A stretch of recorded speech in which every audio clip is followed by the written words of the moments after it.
ఇచ్చిన బెదరాల్సిన అవసరం లేదు. వార్డు సభ్యులు గాని ఉప సర్పంచ్ గాని సర్పంచ్ గారు గాని ఎట్లా పనిచేయాలో కూడా తెలుసుకునే అవకాశం ఉంటది.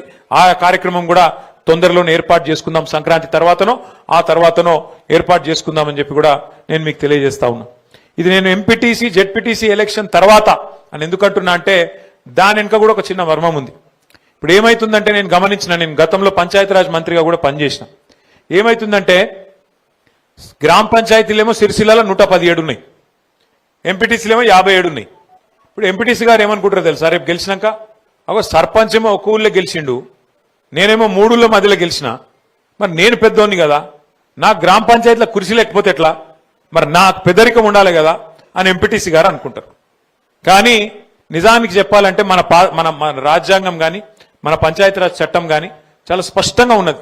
ఎవరి బాధ్యత ఏంది, సర్పంచ్ బాధ్యత ఏంది, ఎంపీటీసీ బాధ్యత ఏంది, మండల పరిషత్ బాధ్యత ఏంది, జెడ్పీటీసీ బాధ్యత ఏంది, కౌన్సిలర్ ఏం చేయాలి, చైర్మన్ ఏం చేయాలి, ఎవరి పాత్ర వాళ్లకు స్పష్టంగా నిర్వచించబడి ఉన్నది. ఇప్పుడు మీరందరూ టీవీలలో ఆ ప్రకటన చూసే ఉంటారు. భగవంతునికి భక్తునికి అనుసంధానమైంది ఏమిటిది? నేను చెప్తున్నా, అంబికా దర్బారునికి అయితే నేను ఎంత ప్రచారం చేస్తున్నా అంటే